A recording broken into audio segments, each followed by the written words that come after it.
global, as we started to scale TapTrip, we understood that there was a lot more partnership opportunities for our products in the US, in Asia, and Europe in general was a lot more saturated. So because of these opportunities from the partnerships perspective that we had, that's when we decided to scale it so we could go to the US, go to Asia, and have a product that's completely global, based on demand of what our actual partnership base wanted, essentially.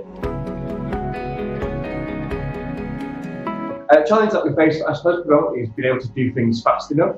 I think in a post-COVID world, there's been a realization that technology acts as a layer of defensibility and helping to automate as much as possible, whilst giving them the confidence to move people from an offline model to a more online model has been a challenge. So just being able to do stuff quicker. And we realized as well that on the back of this, that our pipeline's growing exponentially.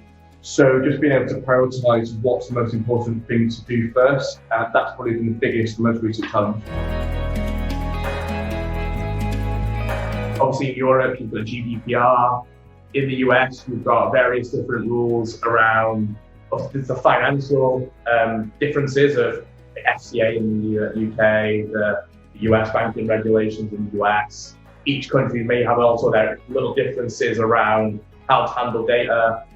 Just to give me another example, so in Europe, you've got GDPR, but then in Germany, you've got something a bit more extreme where you have to always double opt in for things.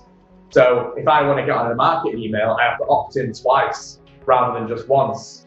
So each country's a little bit different. We were looking not long ago about launching into the Czech Republic, and we didn't, because for us to go into the Czech Republic, we then also have to have a company base there, an actual registered business. So before we go anywhere, we have to always understand the regulations. I think we've got the benefit as well of having the textiles network. It's a very open forum, like a feel of community. So we've always got the opportunity to ask questions, get best practice, and everyone's really forthcoming with kind of help and support on that kind of stuff as well. In a technology sense, we also have to make sure that the data is separated by region as well. So obviously there's all the compliance around having only UK data in the UK, and especially now obviously because of Brexit, we have to be even more strict in that sense. A lot of the things that we have to do in terms of going global are making sure that the localization's right, making sure we support and have the context of their language and stuff, and obviously currency as well.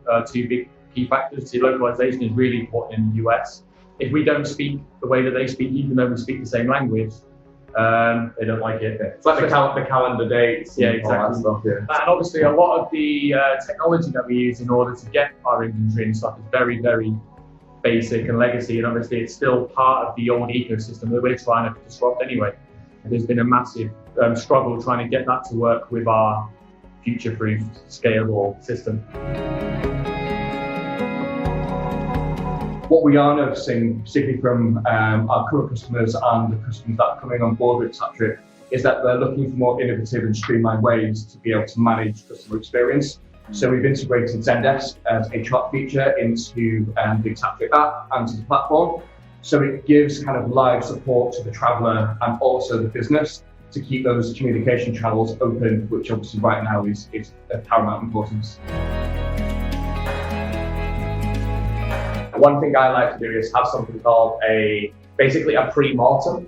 And what a Premarten is you come together as a team before you work on a project, and you come up with all the ways in which you think it might fail. So you've got the regulatory, you've got the customer and all that. So all these different reasons how it might fail.